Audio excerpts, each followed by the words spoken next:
내 나이 60. 나의 하루는 남편 윤석호의 하루보다 늘 1시간 먼저 시작된다. 새벽 5시. 알람 소리 없이도 나는 칼같이 눈을 뜬다. 지난 30년간 단 하루도 걸은 적 없는 나의 성실한 의식을 치르기 위해서다. 나는 소리 없이 침실을 빠져나와 그의 서재 옆에 있는 드레스룸으로 향한다. 그리고는 마치 전문적인 비서라도 된 양, 그가 오늘 입고 나갈 모든 것을 완벽하게 준비한다. 먼저 오늘의 날씨와 그의 일정을 확인한다. 오후에 비 소식이 있으니 조금 두께가 있는 재킷이 좋겠군. 중요한 계약 미팅이 있으니 신뢰감을 주는 짙은 남색 정장이 좋겠다. 나는 수십 벌의 정장 중에서 가장 구김이 없는 것으로 골라 스팀 다리미로 다시 한번 다린다. 그리고 그에 어울리는 넥타이와 와이셔츠, 벨트, 심지어 양말과 속옷까지 순서대로 의자 위에 올려놓는다. 그의 구두는 어젯밤에 미리 닦아두었고 가방 안에는 그가 챙겨야 할 서류들과 내가 매일 아침 갈아주는 신선한 과일 주스가 담긴 텀블러가 들어있다. 이것은 단순한 아침 준비가 아니다. 이것은 윤석호 대표라는 한 남자의 성공적인 하루를 위한 완벽한 시스템이다. 그리고 나는 그 시스템을 움직이는 가장 중요하지만 보이지 않는 부품이었다. 모든 준비가 끝나면 나는 부엌으로 가 아침 식사를 준비한다. 건설회사 CEO인 그는 건강에 대한 염려가 지독해서 아침 식사는 절대 밖에서 하지 않는다. 저염식, 저콜레스테롤, 고단백, 나는 그의 주치의보다 더 그의 건강 상태를 잘 알고 있다. 나는 그를 위해 짜지 않은 된장찌개와 기름기를 걷어낸 장조림, 그리고 신선한 채소 샐러드를 준비한다. 정확히 6시 반, 그가 잠에서 깨어나온다. 그는 이미 샤워를 마친 단정한 모습이다. 그는 내가 밤새 준비한 옷들을 마치 원래 그 자리에 있었던 것처럼 당연하다는 듯 입는다. 그리고 식탁에 앉아 내가 차려놓은 밥을 먹으며 경제신문을 읽기 시작한다. 여보, 간은 좀 맞아요. 내가 조심스럽게 묻는다. 그는 신문에서 눈을 떼지 않은 채 건성으로 대답한다. 괜찮네. 그의 칭찬 아닌 칭찬 한마디에 나는 안도한다. 우리의 식탁에는 부부간의 정다운 대화가 오간 지 오래다. 그는 나를 보지 않는다. 그는 오직 신문 속의 주가 지수와 경제 동향하고만 대화한다. 나는 그의 맞은편에 앉아 그가 남긴 음식을 먹으며 그가 만들어내는 침묵의 무게를 견딘다. 식사를 마친 그가 막 현관을 나서려던 참이었다. 내가 그의 어깨에 앉은 작은 먼지 하나를 발견하고 손으로 떼어주었다. 그는 그제야 나를 돌아보았다. 그리고는 내 머리를 마치 어린아이의 머리를 쓰다듬듯이 두어 번 툭툭 두드렸다. 고마워, 엄마. 다녀올게, 엄마. 그 한마디, 그것은 언제부턴가 그가 나를 부르는 새로운 애칭이 되어버렸다. 처음에는 장난인 줄 알았다. 하지만 그는 이제 아주 자연스럽고도 습관적으로 나를 엄마라고 불렀다. 내가 해주는 모든 것들을 아내가 남편에게 해주는 사랑이 아니라 엄마가 아들에게 베푸는 헌신으로 여기고 있었다. 나는 그 호칭이 날카로운 바늘이 되어 내 심장을 쿡 찌르는 것을 느꼈지만 애써 웃으며 대답했다. 네, 여보, 잘 다녀오세요. 쾅. 문이 닫히고 50평이 넘는 이 넓은 아파트에는 다시 나 혼자만 남았다. 내가 평생의 희생으로 함께 일궈낸 이 집은 이제 나에게는 너무나도 크고 텅 비고 차가운 공간일 뿐이었다. 나는 그의 흔적을 치우며 집안을 정리했다. 모든 것이 완벽하게 정돈되어 있었지만 그 어디에도 나의 색깔, 나의 취향은 없었다.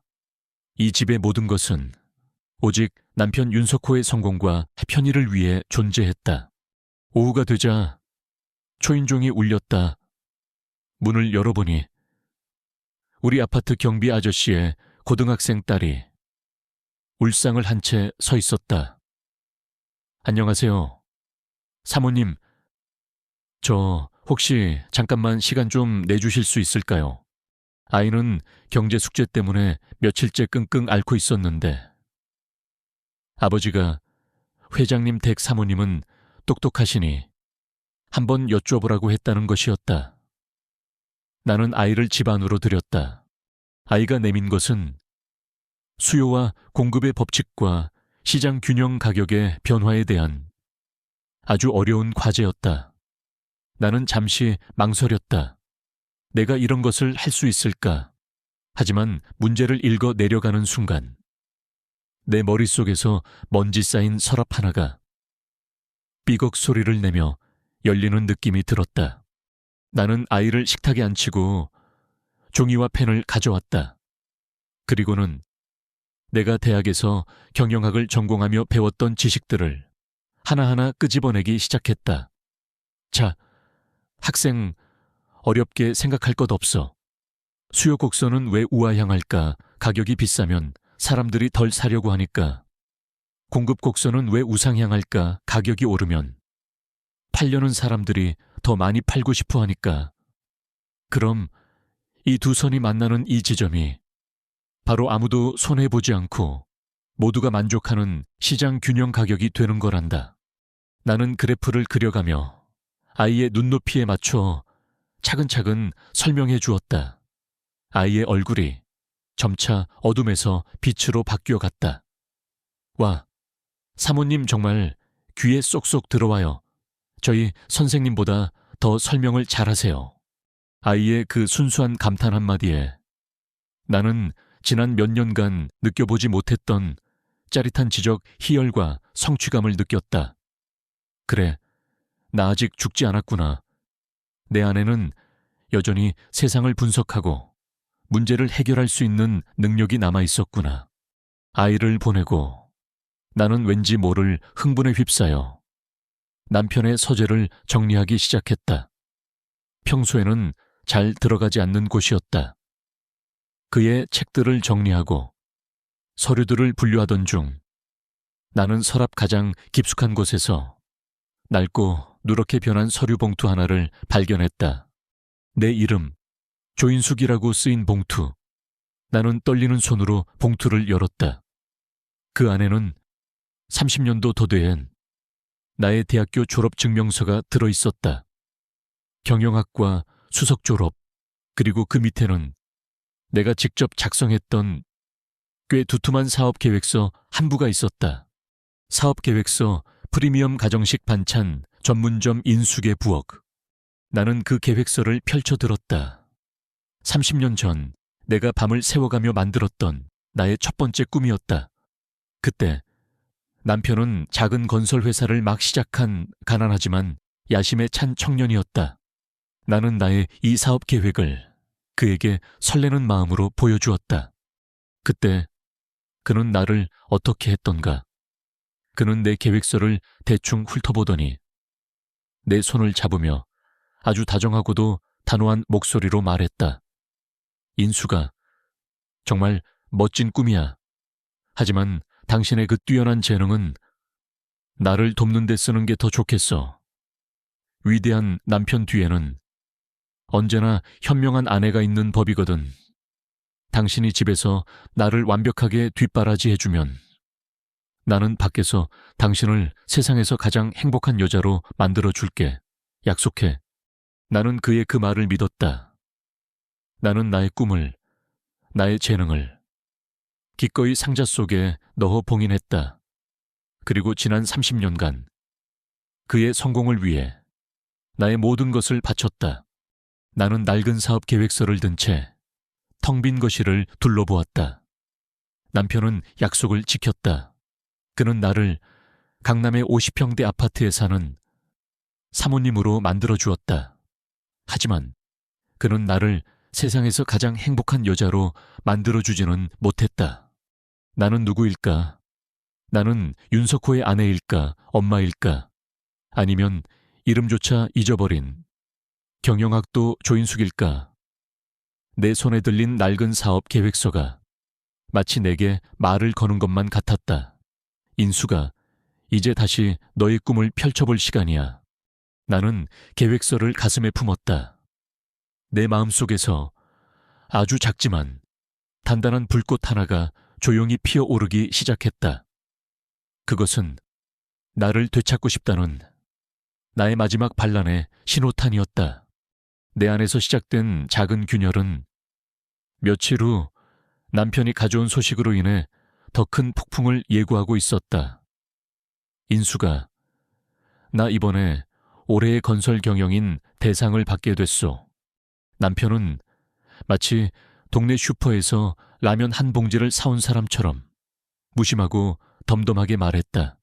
하지만 나는 알고 있었다. 그 상이 평생을 성공이라는 두 글자만 보고 달려온 그에게 얼마나 큰 의미인지를. 그것은 그의 인생을 통틀어 가장 큰 영광의 순간이 될 터였다. 그 소식을 듣는 순간 내 마음속에서는 꺼져가던 희망의 불씨가 다시 타올랐다. 그래, 바로 이거야.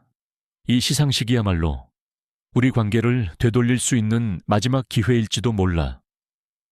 나는 그날부터 그의 시상식을 준비하는 것이 아니라 우리의 축제를 준비하기 시작했다. 나는 더 이상 그의 성공을 묵묵히 뒷바라지하는 그림자이고 싶지 않았다. 나는 그의 곁에서 그의 성공을 함께 기뻐하는 동등한 파트너이자 아내이고 싶었다. 나는 아주 오랜만에 나 자신을 위해 돈을 썼다. 백화점에 가서 내 나이와 몸에 어울리는 우아한 진주빛 투피스를 큰맘 먹고 구입했다.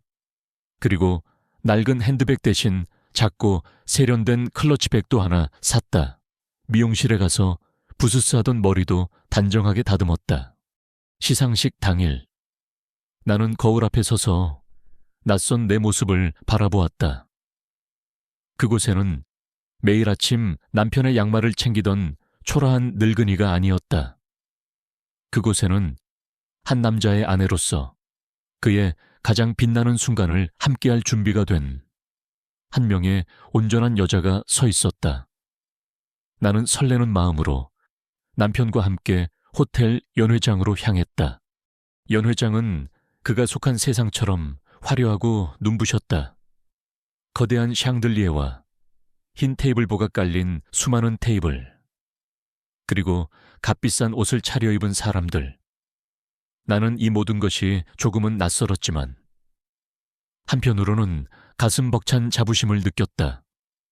이 모든 것이 나의 남편이 이룬 성공의 증거였고 그 성공에는 나의 30년 희생이 고스란히 담겨 있었기 때문이다. 하지만 나의 기대는 연회장에 들어서는 순간부터 삐걱거리기 시작했다. 남편은 나를 자신의 파트너로 대하지 않았다. 그는 나를 중요한 자리에 마지못해 데리고 온 장식품처럼 취급했다.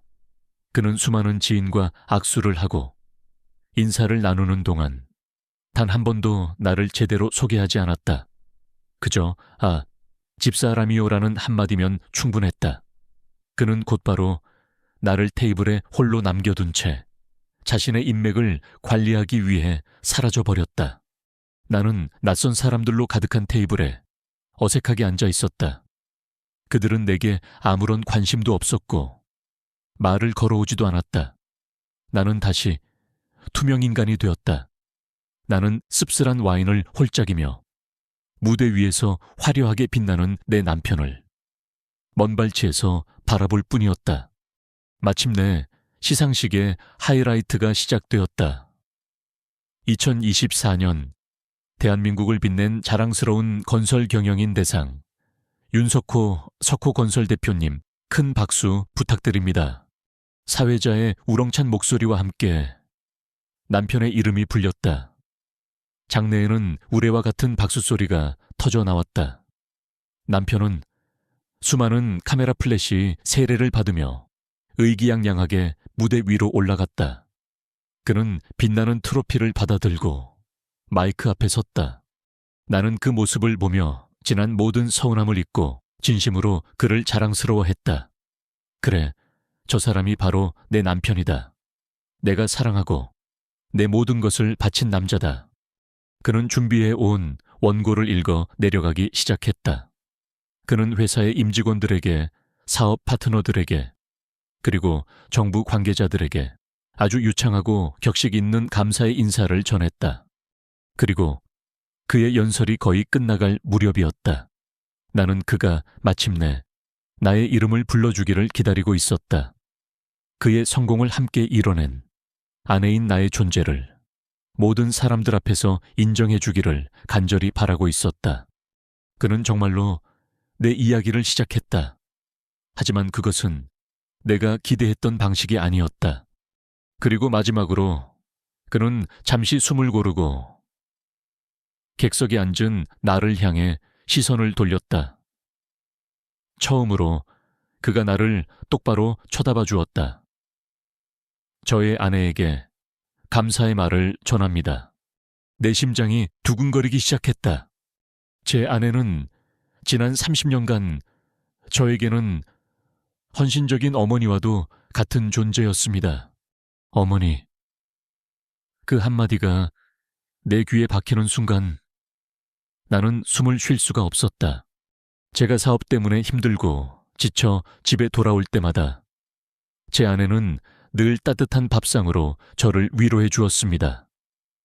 매일 아침 제 도시락을 싸주고 제가 영양제를 빼먹지 않도록 아이들을 챙기듯 저를 챙겨주었습니다. 그런 아내의 모성애와도 같은 헌신이 없었다면 오늘의 저도 없었을 겁니다. 그가 말을 이어가는 동안 객석에서는 와 하는 감탄사와 함께 따뜻한 웃음소리가 터져 나왔다. 사람들은 그의 이 달콤하고 진솔한 고백에 감동하고 있었다. 저는 이 영광의 트로피를 저의 어머니와도 같은 아내 조인숙 여사에게 바칩니다. 고맙소. 인수가 박수 소리가 천둥처럼 연회장을 뒤덮었다. 모든 사람들이 나를 향해 박수를 치며 부러움과 감동이 뒤섞인 눈으로 나를 바라보았다. 하지만 나는 그 박수 소리가 나를 조롱하는 소리처럼 들렸다. 그는 나를 그의 아내로, 그의 파트너로 감사한 것이 아니었다. 그는 나를 그의 성공을 위해 헌신한 또 다른 어머니로서 감사한 것이다. 그는 모든 사람들 앞에서 나의 여성성을, 나의 존재를 어머니라는 이름의 틀 안에 공식적으로 가두어 버린 것이다. 30년간의 나의 사랑과 희생의 대가는 결국 아내라는 이름의 상실이었다. 나는 얼굴이 화끈거려 고개를 들 수가 없었다. 수치심과 굴욕감에 온몸이 떨려왔다. 나는 웃어야 할지, 울어야 할지 알 수 없었다. 나는 그저 기계처럼 박수를 치는 사람들 속에서 하얗게 질린 얼굴로 앉아 있을 뿐이었다. 집으로 돌아오는 차 안, 남편은 그날따라 유난히 기분이 좋아 보였다. 그는 콧노래를 부르며 오늘의 영광에 대해 쉴 새 없이 떠들어댔다. 나는 그의 옆에서 얼음처럼 차갑게 굳어 있었다. 집에 도착하자마자 나는 그에게 물었다. 내 목소리는 나도 모르게 떨리고 있었다. 여보, 오늘 시상식에서 왜 그렇게 말씀하셨어요? 모든 사람들 앞에서 왜 저를 어머니라고 부르셨어요? 남편은 내 질문을 이해할 수 없다는 듯 황당한 표정으로 나를 쳐다보았다. 당신 오늘 왜 그래? 그게 뭐 어때서 최고의 칭찬 아니야. 내가 그만큼 당신이 나를 잘 챙겨주고 헌신적으로 보살펴 주었다고 말한 거잖아. 사람들도 다들 감동했다고 당신은 기뻐해야지. 왜 그런 표정을 하고 있어? 그는 진심으로 이해하지 못하고 있었다. 그는 자신이 내게 얼마나 큰 상처와 모욕을 주었는지 전혀 알지 못했다. 그 순간 나는 깨달았다. 모든 것이 끝났다는 것을. 이 남자에게 나는 더 이상 여자도 아내도 아니었다. 나는 그저 자신을 돌봐주는 늙고 편한 또 다른 엄마일 뿐이었다. 나는 더 이상 그와 싸우지 않았다. 나는 아무 말 없이 내 방으로 들어왔다. 그리고는 며칠 전 창고에서 찾아냈던 나의 낡은 화구 상자를 꺼냈다. 먼지 쌓인 상자를 열자 잊고 살았던 나의 꿈의 냄새가 희미하게 피어올랐다. 남편은 자신의 침실에서 만족스러운 한숨과 함께 코를 골기 시작했다. 나는 그가 잠든 깊은 밤 거실로 나갔다. 그리고는 그가 오늘 받아온 번쩍이는 황금빛 트로피를 차가운 눈으로 내려다보았다. 그래, 윤석호 씨, 당신의 세상에서는 당신이 왕일지 모르지. 하지만 이제 나도 나의 세상을 되찾을 거야. 나는 조용히 그러나 단호하게 나의 반란을 준비하기 시작했다. 나의 텅 빈 캔버스 위에 나의 잃어버린 이름 최은희를 다시 그려 넣기 위한 길고 긴 싸움이 마침내 시작된 것이다. 시상식 다음 날 아침, 나는 평생 처음으로 늦잠을 잤다. 남편의 아침 식사를 준비해야 한다는 강박에서 벗어난 첫날이었다. 내가 텅 빈 식탁에 앉아 토스트 한 조각으로 간단히 아침을 때우고 있을 때 남편이 침실에서 나왔다. 그는 당연히 있어야 할 그의 아침상이 차려져 있지 않은 것을 보고 미간을 찌푸렸다. 아침은 그의 목소리에는 아내가 남편의 아침을 챙기지 않은 것에 대한 질책이 담겨 있었다. 나는 신문을 보고 있던 그의 앞에서 아주 태연하게 대답했다. 냉장고에 빵 있어요. 아니면 해장국이라도 시켜드릴까요? 그는 내 대답이 믿기지 않는다는 듯 잠시 나를 쳐다보았다. 하지만 곧 어젯밤의 일 때문에 내가 토라져 있다고 생각했는지 쯧 하고 혀를 차고는 옷을 챙겨 입으러 드레스룸으로 들어갔다. 잠시 후 그가 다시 거실로 나왔다. 그의 표정은 더욱 당황스러워 보였다. 내 오늘 입을 옷은 어디 있어? 옷장 안에 있잖아요. 아니, 내가 오늘 입어야 할 옷 말이야. 넥타이랑 와이셔츠랑. 나는 신문에서 눈을 떼지 않고 무심하게 말했다. 당신 옷이잖아요. 당신이 직접 찾아 입으셔야죠. 저는 당신의 어머니가 아니니까요. 어머니가 아니다. 내 입에서 나온 그 말에 남편의 얼굴이 굳어졌다. 그는 더 이상 아무 말도 하지 않고 서툴게 넥타이를 메고는 쿵소리를 내며 현관문을 닫고 나가버렸다. 나는 그가 사라진 집 안에서 아주 오랜만에 통쾌함과 함께 낯선 자유를 맛보았다. 이것이 나의 첫 번째 반란이었다. 나의 소극적인 반란은 계속되었다. 나는 더 이상 그의 도시락을 싸지 않았다. 그가 좋아하는 반찬들을 만들지 않았다. 그의 건강을 위해 매일 아침 갈아주던 과일 주스도 만들지 않았다. 나는 오직 나 자신을 위한 식사만을 준비했다. 남편은 혼란스러워했고 불편해했다. 그는 나에게 몇 번인가 불평을 늘어놓았지만 나는 그때마다 당신은 다 큰 어른이잖아요. 이제 당신의 삶은 당신이 직접 챙기세요 라고 차갑게 대꾸할 뿐이었다. 나의 빈자리는 아주 빠르게 다른 사람에 의해 채워지기 시작했다. 바로 그의 비서인 이은주 실장이었다. 이 실장은 40 초반에 아주 유능하고 야심 있는 여자였다. 그녀는 내 남편을 단순한 상사 이상으로 존경하고 또 흠모하고 있다는 것을 나는 아주 오래전부터 알고 있었다. 남편이 내가 더 이상 도시락을 싸주지 않는다고 투덜거리자 그녀는 다음 날부터 최고급 레스토랑에서 주문한 값비싼 도시락을 매일같이 그의 사무실로 배달시키기 시작했다.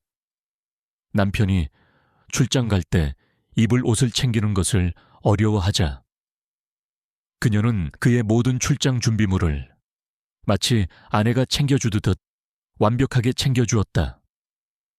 그녀는 남편의 건강을 위해 각종 영양제를 챙겨주고 그의 모든 일정을 관리했다.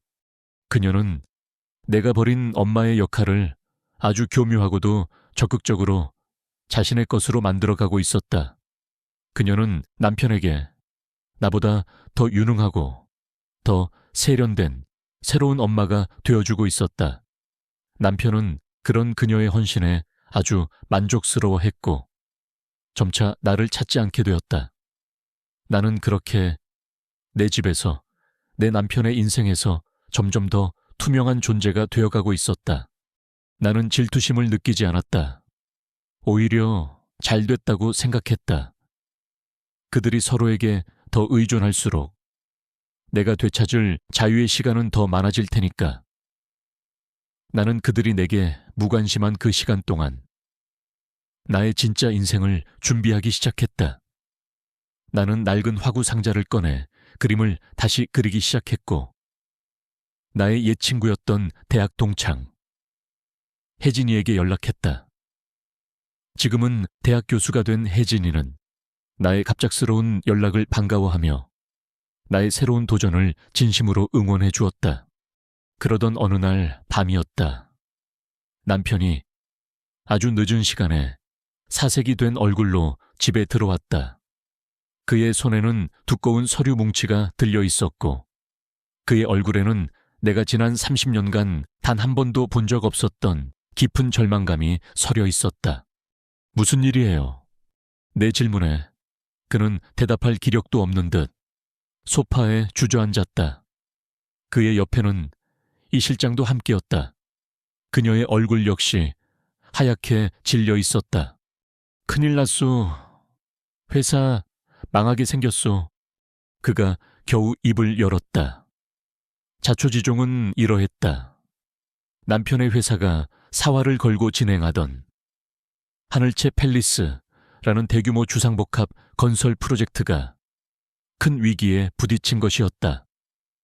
핵심 공정을 맡고 있던 하청업체 중 하나가 갑자기 부도를 내고 파산해버린 것이다. 그놈들이 공사 자재 대금을 전부 어음으로 받아놓고 고의로 부도를 낸 거야.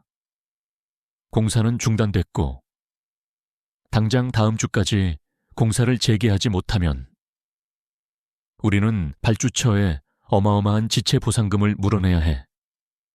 그걸 물어주면 우리 회사는 끝이야. 남편은 머리를 쥐어뜯으며 괴로워했다. 이 실장은 옆에서 회장님, 저희 법무팀에서 계약서를 검토하고 있지만 뾰족한 수가 없다고 합니다. 하청업체가 이미 파산해버려서 법적으로 책임을 물을 방법이 없답니다라며 절망적인 보고를 하고 있었다. 나는 조용히 그들에게 따뜻한 차를 한 잔씩 타주었다. 그리고 그들이 테이블 위에 펼쳐놓은 복잡한 건설 하도급 계약서를 무심한 척 곁눈질로 훑어보았다. 그때였다. 내 눈에 아주 작은 글씨로 쓰인 계약서의 한 조항이 들어왔다. 제12조 3항 귀책 사유로 계약 이행이 불가능할 시 갑은 의뢰 현장, 내 모든 장비 및 자산에 대한 우선 매수권을 가진다. 나는 그 조항을 보는 순간 내 머릿속에서 수십 년간 잠자고 있던 비즈니스 회로가 번쩍 하고 켜지는 것을 느꼈다. 나는 조용히 그리고 아주 차분하게 입을 열었다. 여보, 내 부름에. 남편과 이 실장이 나를 쳐다보았다. 제가 뭘 잘 몰라서 하는 말일 수도 있지만 나는 최대한 무식한 아내를 연기하며 말을 이었다. 저기 저 계약서 12조 3항을 보니 우리가 그 파산한 회사 장비에 대한 우선 매수권을 가지고 있는 것 아닌가요? 내 말에 두 사람의 눈이 동시에 계약서로 향했다. 그들은 그제야 그 조항을 발견한 듯 놀란 표정을 지었다. 나는 계속해서 말했다. 그리고 아까 그 회사 빚이 대부분 작은 자재상들에게 진 외상값이라고 하셨죠. 그 빚 우리가 대신 갚아주고 그 회사의 장비들을 우리가 인수해서 하청을 주지 말고 우리가 직접 남은 공사를 마무리하면 어떨까요? 새로운 하청업체를 구하는 것보다 그게 시간도 비용도 훨씬 절약될 것 같은데요. 나는 지난 30년간 단 한 번도 내보인 적 없었던 나의 진짜 목소리를 내고 있었다. 내 말이 끝나자 방 안에는 무거운 침묵이 흘렀다. 남편 윤석호는 유령이라도 본 듯한 얼굴로 나를 쳐다보고 있었다. 그는 지금 자신의 아내가 자신이 평생을 엄마라고 부르며 무시했던 그 여자가 자신의 법무팀과 임원들 전체가 찾아내지 못한 문제의 핵심과 해결책을 단 몇 분 만에 꿰뚫어 보고 있다는 사실을 믿을 수가 없었을 것이다. 가장 먼저 침묵을 깬 것은 이 실장이었다. 그녀의 얼굴에는 놀라움과 함께 강한 경계심과 시기심이 떠올라 있었다. 그녀는 자신의 영향력이 이 늙은 사모님에게 위협받고 있다는 것을 직감한 것이다.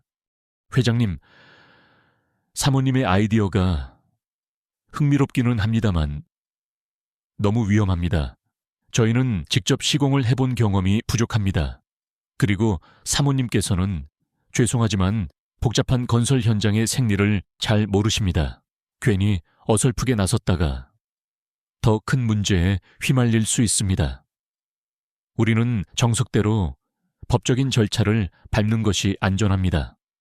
그녀는 나의 제안을 현실 모르는 아마추어의 생각으로 깎아내리며 자신의 전문성을 다시 한번 과시하려 했다. 그녀는 나를 다시 무지한 아내의 자리로 돌려보내려 하고 있었다. 남편은 나의 혁신적인 제안과 이 실장의 안정적인 조언 사이에서 갈등하기 시작했다. 나는 더 이상 아무 말도 하지 않았다. 나는 나의 카드를 던졌고 이제 선택은 그의 몫이었다. 나는 조용히 내 방으로 들어왔다. 하지만 나는 알고 있었다. 오늘 밤 이 집의 권력 구도가 완전히 뒤바뀌었다는 사실을. 나는 더 이상 그의 그림자가 아니었다. 나는 이제 그의 유일한 구원자이자 동시에 가장 위협적인 존재가 된 것이다. 나의 조용한 반란은 이제 새로운 국면으로 접어들고 있었다. 그날 밤 나의 제안을 들은 남편 윤석호는 결국 이은주 실장의 손을 들어주었다. 그는 아내의 아마추어적인 감보다는 유능한 비서의 전문적인 판단을 따르는 것이 더 안전하다고 생각했을 것이다. 혹은 지난 30년간 그래왔듯 아내의 능력을 인정하고 싶지 않은 그의 낡은 자존심 때문이었을지도 모른다. 그들은 내가 제안했던 하청업체 자산 인수 및 직접 시공이라는 혁신적인 방법 대신 법무팀을 통해 파산한 하청업체에 소송을 거는 가장 정석적이고도 가장 느린 길을 택했다. 결과는 참담했다. 소송은 지지부진했고 시간은 속절없이 흘러갔다.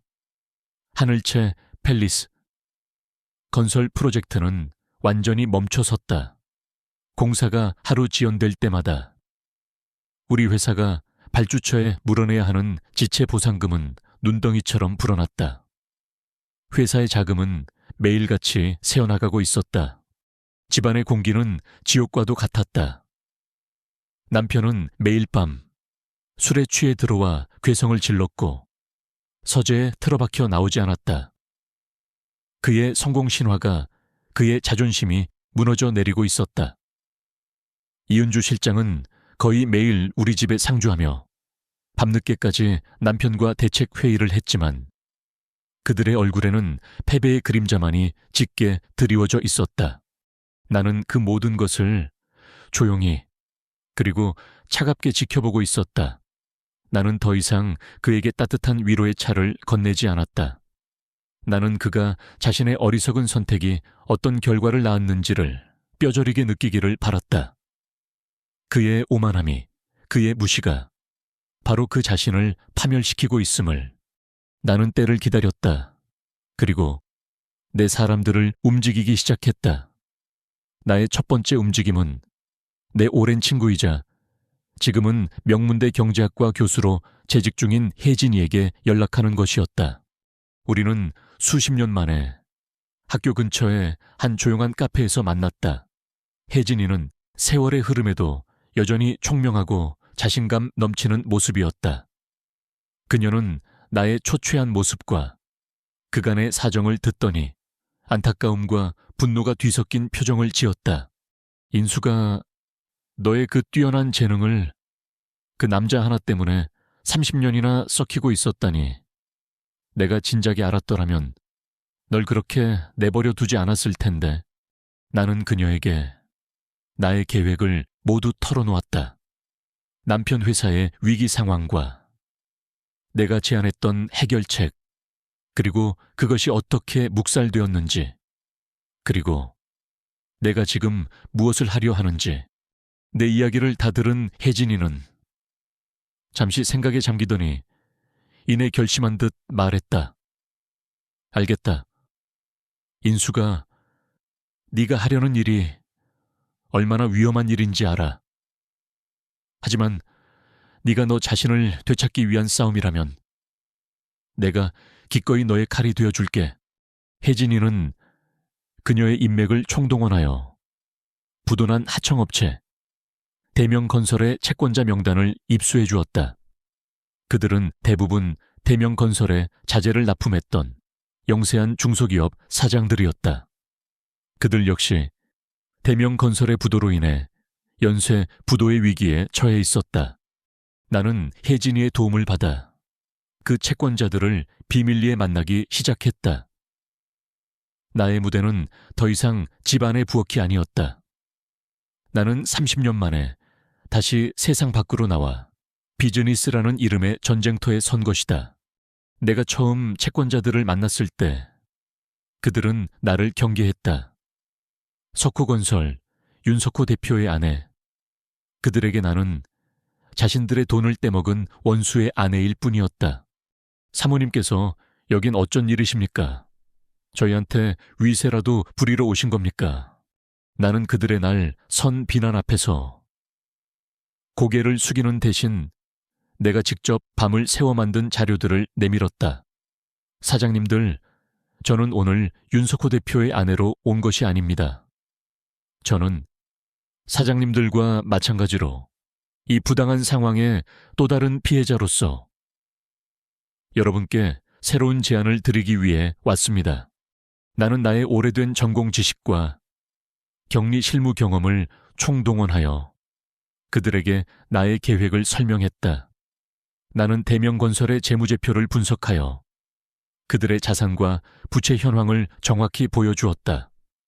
그리고 내가 제안하는 부채의 출자 전환 방식이 어떻게 그들의 손실을 최소화하고 심지어 새로운 기회를 만들어낼 수 있는지를 데이터와 수치를 통해 증명해 보였다. 사장님들께서 지금 헐값에라도 채권을 매각하시면 원금의 10%도 건지기 힘드실 겁니다. 하지만 그 채권을 저희 남편 회사에 새로운 프로젝트 법인의 지분으로 전환하신다면 이야기는 달라집니다. 여러분은 더 이상 채권자가 아니라 프로젝트의 주주가 되시는 겁니다. 나는 내가 구상한 새로운 프로젝트 운영안을 그들 앞에 펼쳐 보였다. 그것은 석호건설이 대명건설의 장비를 인수하고 채권단인 사장님들의 회사들이 직접 자재 납품과 시공의 일부를 맡는 새로운 형태의 컨소시엄 구성안이었다. 처음에 나를 의심하던 사장님들의 눈빛이 점차 변하기 시작했다. 그들은 내 앞에서 자신들의 이익을 대변해 줄 한 명의 유능하고 정직한 사업가를 보고 있었다. 그들은 마침내 나의 제안을 받아들이기로 결정했다. 우리는 함께 이 위기를 기회로 바꾸기로 의기투합한 것이다. 그리고 마침내 심판의 날이 다가왔다. 하늘채 팰리스, 발주처에서 보낸 최종 통첩일. 그날 오후 5시까지 해결책을 제시하지 못하면 계약은 파기되고 석호건설은 파산의 길을 걷게 될 운명이었다.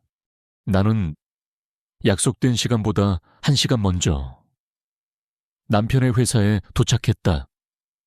회사의 로비는 마치 장례식장처럼 무겁고 침통한 공기가 흘렀다. 모두가 패배를 예감하고 있었다.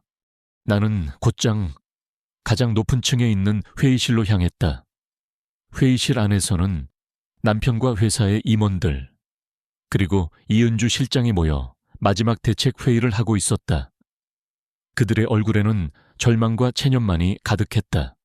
내가 예고 없이 회의실 문을 열고 들어서자 모두가 유령이라도 본 듯 경악한 표정으로 나를 쳐다보았다.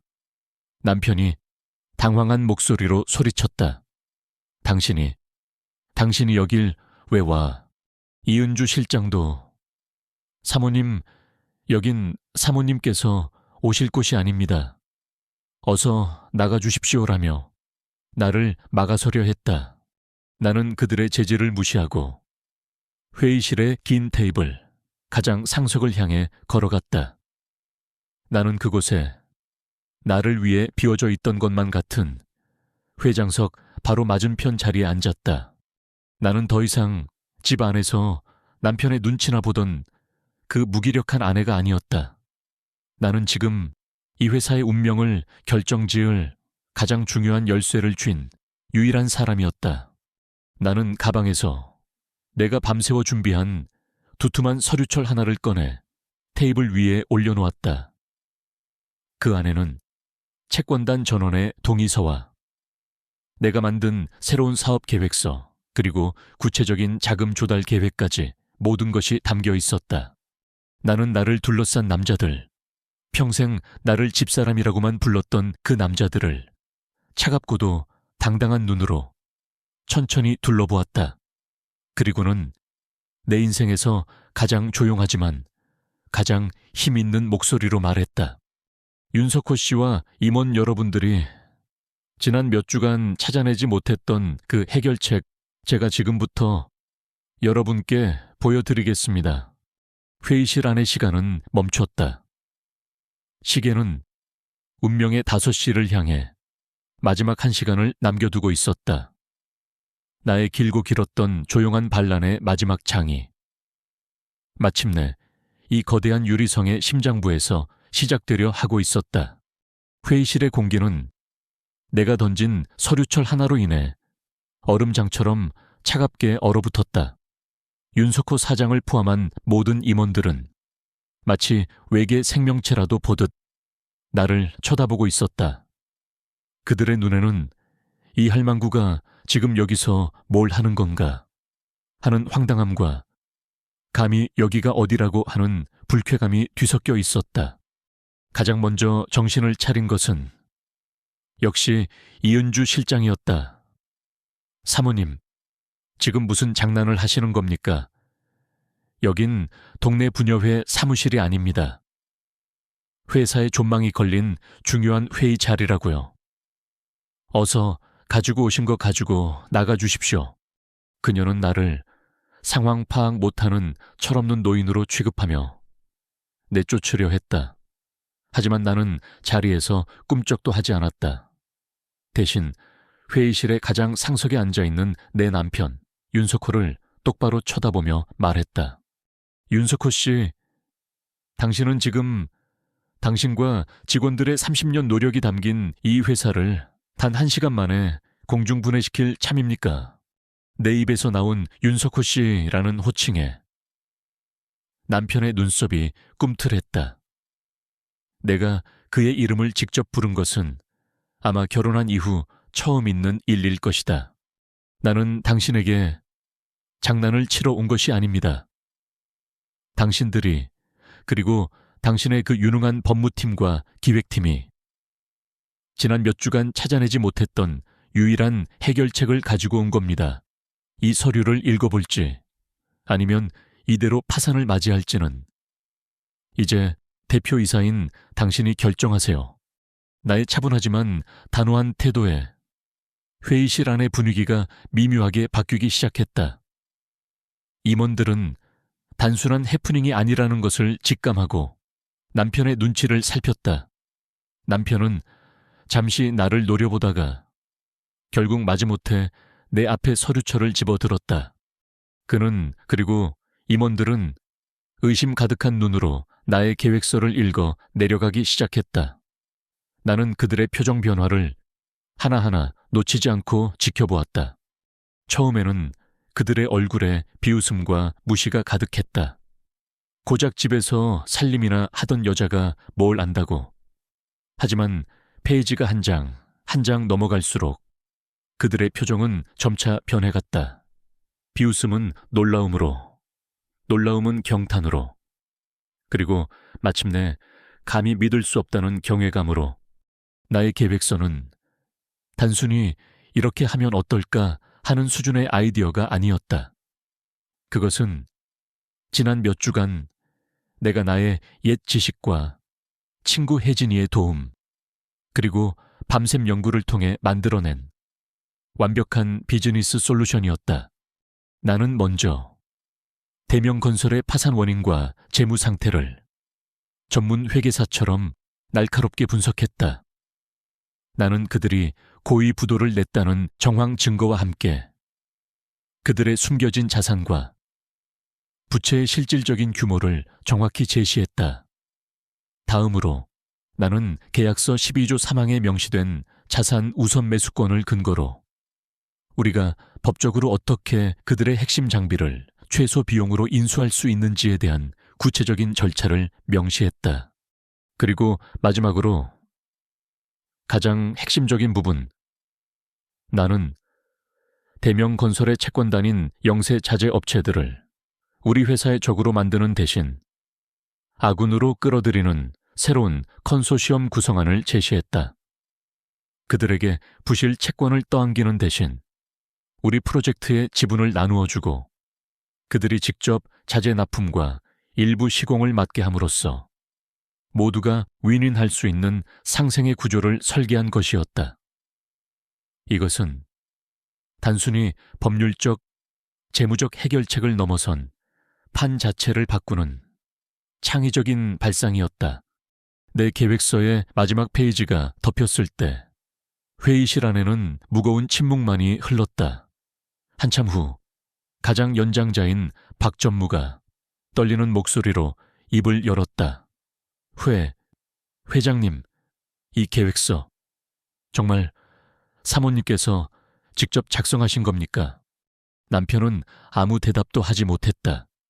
그는 그저 난생 처음 보는 사람을 보듯 멍하니 나를 쳐다볼 뿐이었다. 바로 그 순간 이 모든 것을 무너뜨리려는 마지막 저항이 시작되었다. 이은주 실장이었다. 그녀는 애써 평정을 되찾고 날카로운 목소리로 나의 계획을 공격하기 시작했다.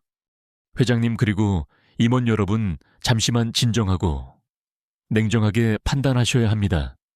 이 계획은 서류상으로는 그럴듯해 보일지 몰라도 현실적으로는 불가능한 아마추어의 공상일 뿐입니다. 그녀는 자리에서 일어나 전문가 행세를 하며 목소리를 높였다. 첫째, 리스크가 너무 큽니다. 우리가 어떻게 저 부실 하청업체의 채권단들을 믿고 그들과 함께 사업을 할 수 있습니까?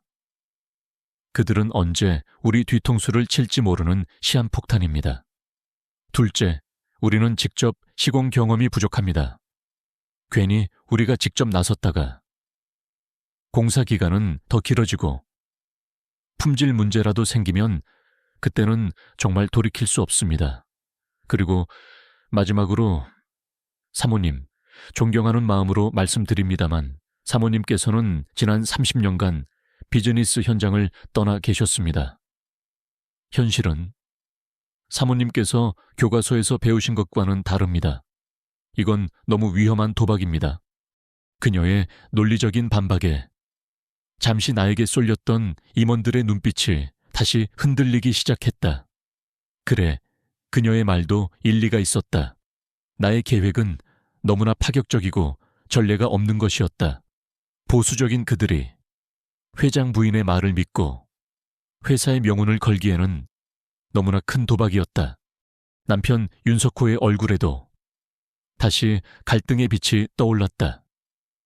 그는 나의 번뜩이는 천재성과 이 실장의 안정적인 현실론 사이에서 저울질을 하고 있었다. 회의실의 분위기는 다시 나에게 불리하게 돌아가고 있었다. 나의 반란이 이대로 실패로 끝나는 듯 보였다. 똑똑. 회의실 문을 누군가 노크했다. 비서가 들어와 남편에게 귓속말을 했다. 회장님, 대명건설 채권단 대표라는 분이 지금 회장님을 뵙겠다고 찾아오셨습니다. 회의실 안에 모든 사람들이 놀랐다. 나는 속으로 미소를 지었다.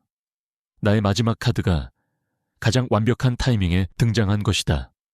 잠시 후 회의실 문이 열리고 한 남자가 들어왔다. 그는 내가 며칠 전 만났던 채권단의 대표 박 사장이었다. 박 사장은 회의실 안의 모든 임원들에게 정중하게 인사를 한 후 내 옆으로 와서 섰다. 그리고는 남편을 향해 말했다. 윤석호 대표님, 저희가 지금 사모님의 제안에 대해 논의하고 계시다는 소식을 들었습니다. 그는 품속에서 서류 한 뭉치를 꺼내 테이블 위에 올려놓았다. 이것은 저희 대명건설 주요 채권단 전원이 사모님, 아니, 조인숙 고문님의 제안에 전적으로 동의하며 새로운 컨소시엄에 즉시 참여하겠다는 의사를 밝히는 공동 합의서입니다. 그는 나를 사모님이 아닌 조인숙 고문님이라고 불렀다. 저희는 저희의 모든 것을 걸고 조인숙 고문님의 계획을 믿고 따르기로 결정했습니다. 고문님의 계획만이 우리 모두가 함께 살 수 있는 유일한 길이기 때문입니다. 이제 윤석호 대표님의 결정만 남았습니다. 모든 것이 끝났다. 나의 계획이 더 이상 아마추어의 공상이 아니라 모든 이해 당사자들이 동의한 유일하고도 현실적인 해결책이라는 것이 증명된 순간이었다. 회의실 안의 임원들은 이제 경애와 감탄의 눈으로 나를 쳐다보고 있었다. 그들은 더 이상 나를 회장 부인으로 보지 않았다. 그들은 이 회사를 파산의 위기에서 구해낸 유능한 전략가이자 해결사를 보고 있었다. 이은주 실장은 자신의 패배를 인정할 수 없다는 듯 하얗게 질린 얼굴로 그 자리에 주저앉았다. 그리고 내 남편 윤석호, 그는 그저 멍하니 나를 바라보고 있었다. 그의 눈에는 지난 30년간 내가 그토록 보고 싶어 했던 그 눈빛이 담겨 있었다. 그것은 엄마를 보는 아들의 눈빛이 아니었다. 그것은 자신의 파트너이자 라이벌이자 그리고 자신이 감히 범접할 수 없는 위대한 한 여성을 바라보는 한 남자의 눈빛이었다. 나의 길고 길었던 조용한 반란은 마침내 가장 완벽한 승리로 막을 내리고 있었다. 나는 그를 보며 아주 희미하게 그러나 분명하게 미소를 지어 보였다. 그날의 긴급 이사회는 나의 완벽한 승리로 끝났다. 내가 제시한 파격적인 해결책은 만장일치로 통과되었다. 회의실을 나서는 나의 등 뒤로 임원들의 경애와 감탄이 섞인 수군거림이 느껴졌다. 그들은 더 이상 나를 윤석호 대표의 집사람으로 보지 않았다. 그들은 파산 직전의 회사를 구한 유능하고 냉철한 전략가 조인숙을 보고 있었다. 회의가 끝나자마자 남편 윤석호가 내린 첫 번째 결정은 이은주 실장의 해고였다. 그는 모든 임원들이 보는 앞에서 이 실장에게 차갑게 말했다.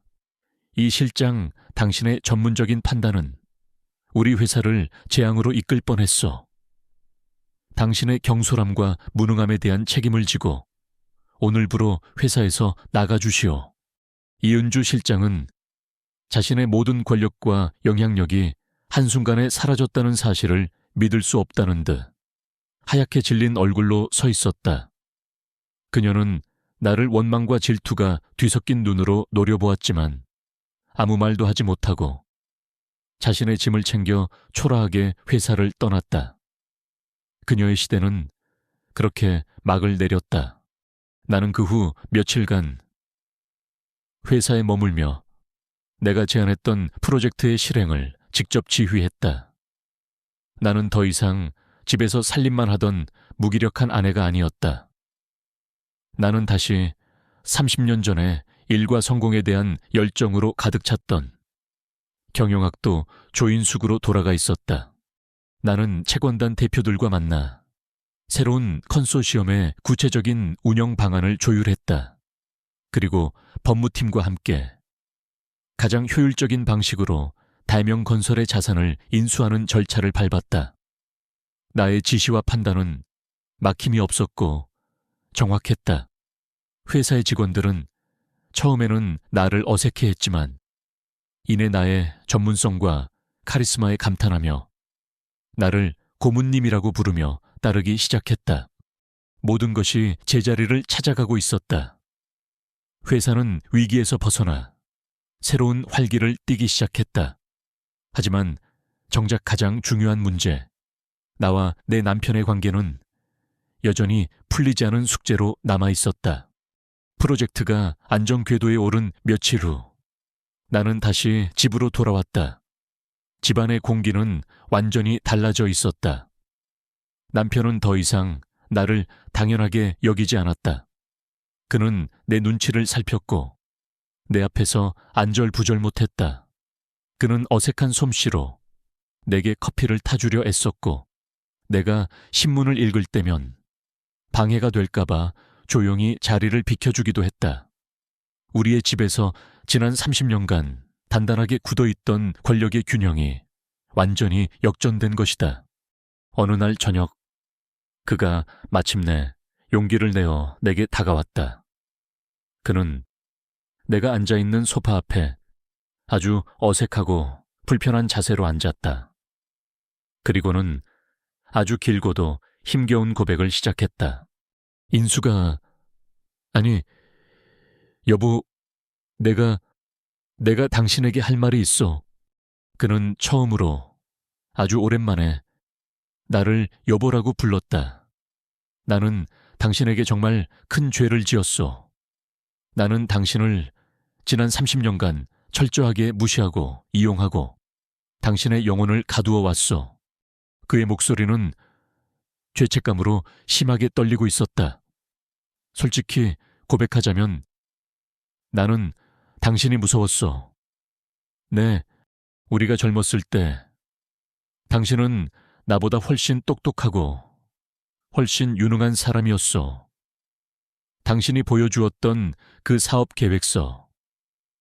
사실 나는 그게 언젠가 크게 성공할 것이라는 걸 알고 있었어.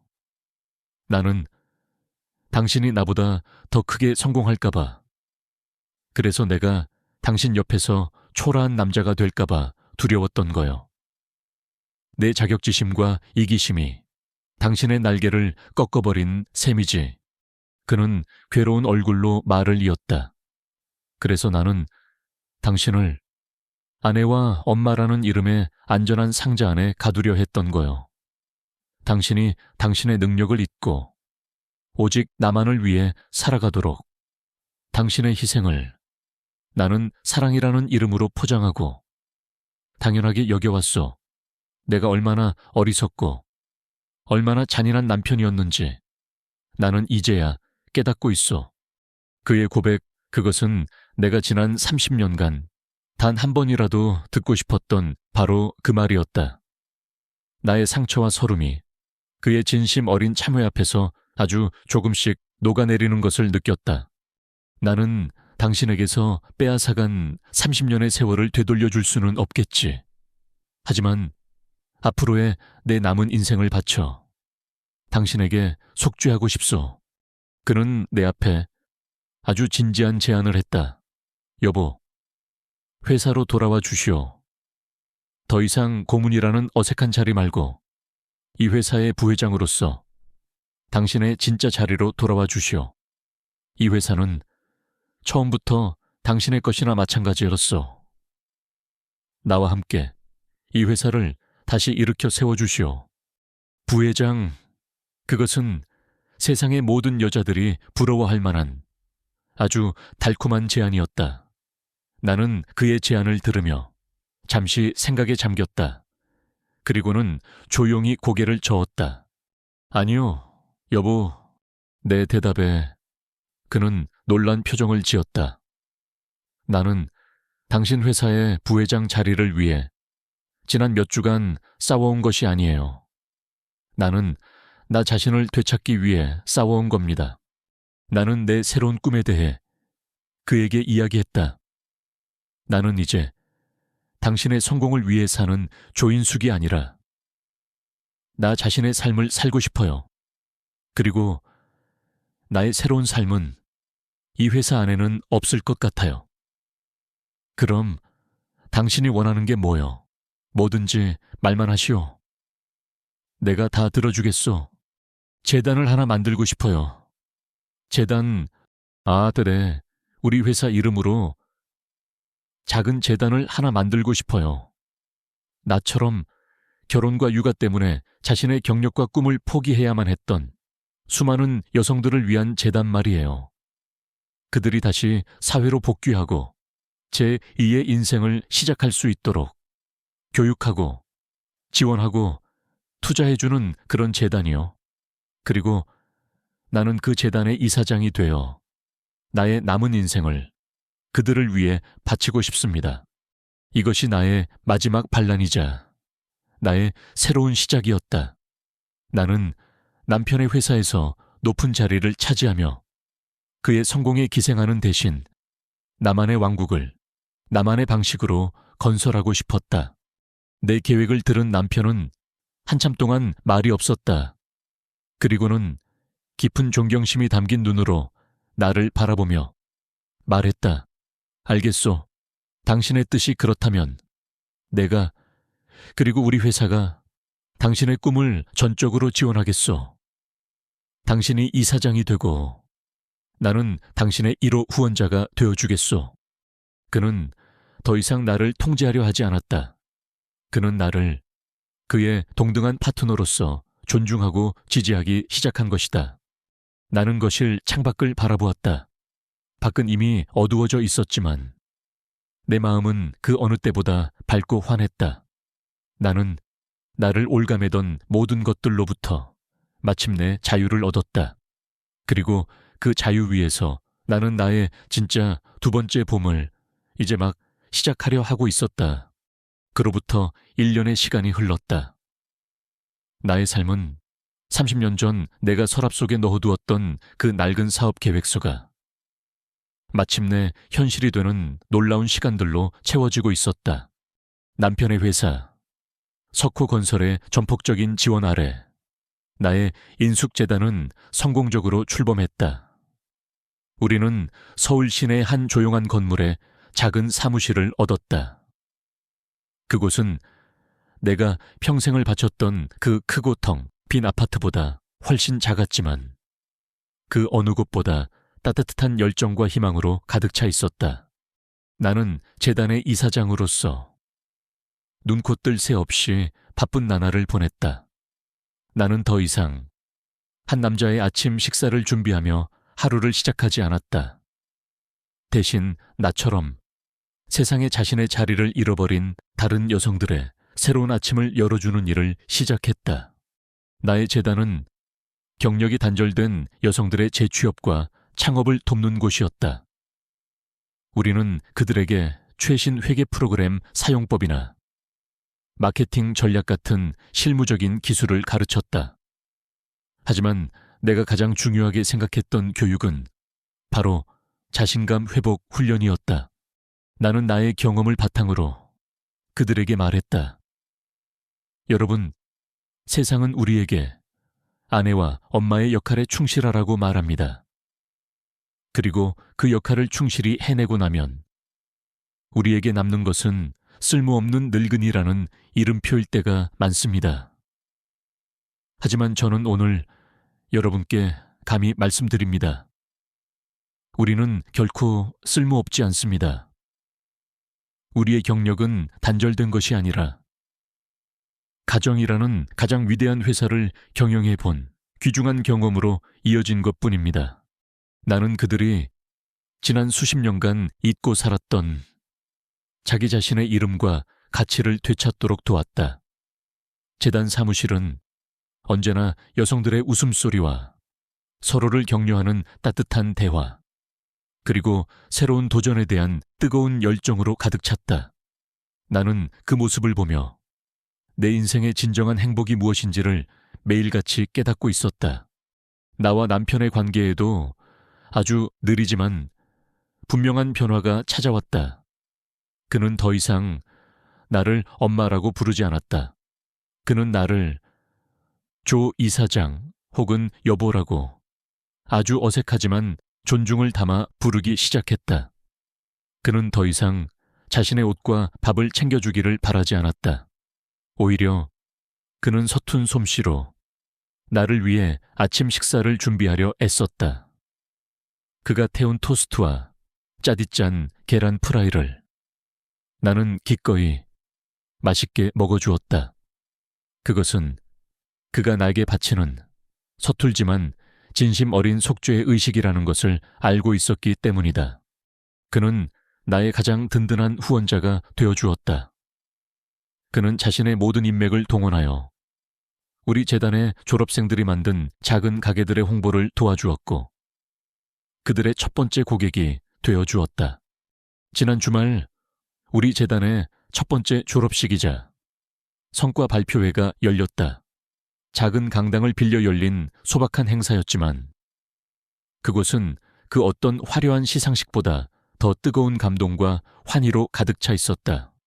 1년간 우리의 프로그램을 통해 새로운 삶을 시작하게 된 10명의 여성이 자신의 성공 사례를 발표했다. 평생을 주부로만 살았던 한 여성은 자신의 손맛을 살려 엄마의 집밥이라는 작은 반찬 가게를 열어 동네에서 가장 인기 있는 가게로 성장시켰다. 아이들 뒷바라지에 자신의 꿈을 접었던 다른 여성은 재단의 지원을 받아 은방울꽃 도서관이라는 작은 어린이 전문 서점을 열어 아이들의 꿈을 키워주는 공간을 만들어냈다. 그들의 성공 스토리가 발표될 때마다 객석에서는 뜨거운 박수와 환호가 터져 나왔다. 나는 무대 옆에서 그 자랑스러운 나의 졸업생들을 바라보며 조용히 눈물을 훔쳤다. 내 작은 반란이 이제는 이렇게나 많은 여성들의 삶에 새로운 희망의 씨앗을 심고 있었다. 행사의 마지막 순서로 내가 무대에 올랐다. 나는 재단의 이사장으로서 그들에게 졸업장을 수여하고 축사를 해야 했다. 객석에는 나를 자랑스러운 눈으로 바라보는 남편과 내 딸 수연이의 모습도 보였다. 나는 준비한 원고 대신 내 마음속의 이야기를 꺼냈다. 사랑하는 나의 동지 여러분, 그리고 자랑스러운 나의 졸업생 여러분, 저는 오늘 여러분께 상자에 대한 이야기를 하고 싶습니다. 우리 여자들은 살아가면서 우리 자신의 꿈과 이름과 욕망을 아내 혹은 엄마라는 이름의 예쁜 상자 안에 담아두곤 합니다. 그리고는 그 상자가 거기 있었다는 사실조차 잊어버린 채 평생을 살아갑니다. 나는 잠시 숨을 고르고 객석을 둘러보았다. 저 역시 그런 사람이었습니다. 저는 제 꿈을 담은 상자를 30년 넘게 닫아두었습니다. 하지만 60의 나이에 저는 용기를 내어 그 먼지 쌓인 상자를 다시 열었습니다. 그리고 깨달았습니다. 상자 속에 제 꿈은 죽지 않았다는 것을요. 그저 아주 오랫동안 깊이 잠들어 있었을 뿐이라는 것을. 여러분, 지금도 늦지 않았습니다. 여러분의 마음속에 있는 그 상자를 오늘 용기 내어 열어보시길 바랍니다. 그 안에는 여러분이 잊고 살았던 세상에서 가장 빛나고 아름다운 진짜 나가 여러분을 기다리고 있을 겁니다. 여러분의 새로운 시작을 저 조인숙이 온 마음을 다해 응원하겠습니다. 감사합니다. 내 연설이 끝나자 강당안은 뜨거운 박수와 환호로 가득 찼다. 여성들은 서로를 부둥켜 안고 울고 웃었다. 그것은 우리 모두의 새로운 시작을 축하하는 가장 아름다운 축제였다. 그날 밤 행사를 마치고 남편과 함께 집으로 돌아왔다. 나는 기분 좋은 피로감에 소파에 깊숙이 기대어 앉았다. 잠시 후 남편이 부엌에서 서툰 솜씨로 직접 내린 커피 2잔을 들고 나왔다. 그가 나를 위해 무언가를 해준 것은 정말로 수십 년 만에 처음 있는 일이었다. 그는 내 앞에 커피잔을 내려놓으며 어색하게 물었다. 내가 한번 타봤는데 입에 맞을지 모르겠구려. 나는 그가 내민 커피를 한 모금 마셨다. 솔직히 맛은 없었다. 너무 쓰거나 너무 싱거웠다. 하지만 나는 내 평생 마셔본 그 어떤 커피보다도 더 깊고 진한 향을 느낄 수 있었다. 그 안에는 그의 미안함과 존중과 그리고 새롭게 시작하려는 노력이 담겨 있었다. 나는 그를 보며 따뜻하게 미소 지었다.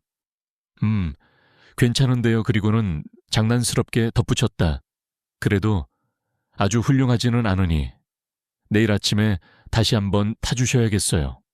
내 농담에 그의 얼굴에 아주 오랜만에 소년 같은 수줍은 미소가 떠올랐다. 알겠소. 내일은 더 맛있게 타주리다.